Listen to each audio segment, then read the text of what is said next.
मेरा एक फ्रेंड है उसने मुझसे ये कहा कि जो थ्री फेस का मोटर होता है इस मोटर को हम किस प्रकार से दो जगह से चालू बंद करेंगे वो भी टू वे स्विच का इस्तेमाल करते हुए।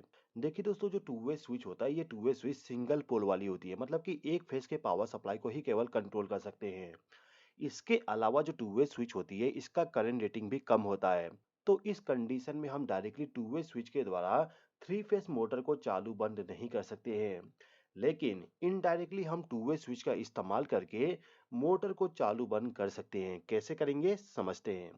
देखिए, इस काम को पूरा करने के लिए आपको इस्तेमाल करना पड़ेगा कॉन्टेक्टर। अब ये जो कॉन्टेक्टर है इस कॉन्टेक्टर को आपको कनेक्ट करना होगा थ्री फेस का पावर सप्लाई। तो यहाँ पे मेरे पास में थ्री फेस का पावर सप्लाई है। इस पावर सप्लाई को ले जाके कॉन्टेक्टर के साथ कनेक्ट कर दूंगा। अब ये जो मोटर है इस मोटर के प्रोटेक्शन के लिए हमें ओवरलोड रिले का भी इस्तेमाल करना पड़ेगा।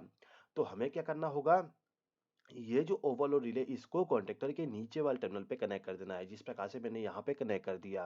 अब इस ओवरलोड रिले का जो आउटपुट टर्मिनल है इस टर्मिनल से पावर सप्लाई को ले जाके मोटर को पावर सप्लाई प्रोवाइड कर देना है।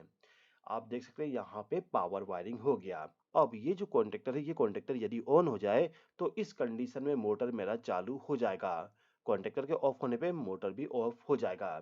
अब ये जो कॉन्टेक्टर है इस कॉन्टेक्टर को हमें दो जगह से चालू बंद करना है, इसीलिए हम यहाँ पे टू वे स्विच का इस्तेमाल कर रहे हैं। ठीक है, अब दोस्तों देखिए यहाँ पे जो कंट्रोल वायरिंग किया जाएगा इस कंट्रोल वायरिंग में हमें एक एमसीबी का इस्तेमाल करना पड़ेगा।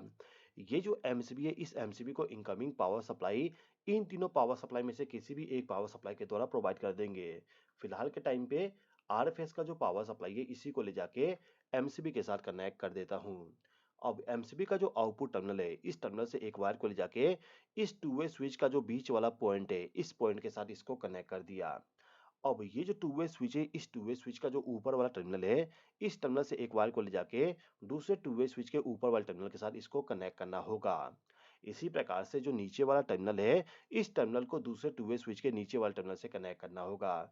मतलब कि ऊपर वाले टर्मिनल को ऊपर से और नीचे वाले टर्मिनल को नीचे से कनेक्ट करना होगा। आप देख सकते हैं कनेक्शन कैसे आपको करना होगा। ठीक है, अब इसके बाद आपको क्या करना होगा कि जो टू वे स्विच है इस टू वे स्विच का जो बीच वाला पॉइंट है इस पॉइंट से एक वायर को लेके जाना है और जो ओवरलोड रिले है इस ओवरलोड रिले का जो 95 नंबर का टर्मिनल है इसके साथ इसको कनेक्ट करना होगा। अब यहाँ पे आप ये सोचोगे कि आखिर हम यहाँ पे 95 नंबर का टर्मिनल क्यों यूज कर रहे हैं। देखिए दोस्तों, जो ओवरलोड रिले इस ओवरलोड रिले का इस्तेमाल करने से बेनिफिट ये होगा, यदि बाई चांस मोटर में कोई भी प्रॉब्लम आता है तो इस कंडीशन में ओवरलोड रिले ट्रिप हो जाएगा, जिसके वजह से कॉन्टेक्टर हमारा ऑफ हो जाएगा, मतलब कि मोटर ऑफ हो जाएगा। ठीक है, तो इसके लिए हमें क्या करना होता है कि जो हमारा फेज सप्लाई है इस फेज सप्लाई को ले जाके ओवरलोड रिले का जो 95 नंबर का टर्मिनल है इस पे इनपुट पावर सप्लाई कनेक्ट करना होगा और 96 नंबर टर्मिनल से पावर सप्लाई को ले जाके कॉन्टेक्टर के साथ कनेक्ट कर देना होगा। कॉन्टेक्टर का जो A1 टर्मिनल है इसके साथ हमें फेज सप्लाई कनेक्ट करना होगा। देखिए दोस्तों, ओवरलोड रिले का जो 95 और 96 नंबर का टर्मिनल होता है ये होता है एनसी कॉन्टैक्ट। तो हमें यहाँ पे एनसी कॉन्टैक्ट का ही इस्तेमाल करना होता है। अब ये जो कॉन्टैक्टर है इस कॉन्टैक्टर को ऑपरेट करने के लिए न्यूट्रल सप्लाई भी प्रोवाइड करना होगा। तो जो भी न्यूट्रल सप्लाई है इसको ले जाके डायरेक्टली न्यूट्रल टर्मिनल पे, मतलब कि A2 टर्मिनल पे इसको डायरेक्टली कनेक्ट करना होगा। तो केवल इतना कनेक्शन करने के बाद हमारा जो एमसीबी है इस एमसीबी को ऑन कर दें और एमसीबी को ऑन करने के बाद इन दोनों स्विच में से किसी भी एक स्विच को प्रेस करें तो हमारा कॉन्टैक्टर चालू हो जाएगा, मतलब कि मोटर रन करना स्टार्ट कर देगा।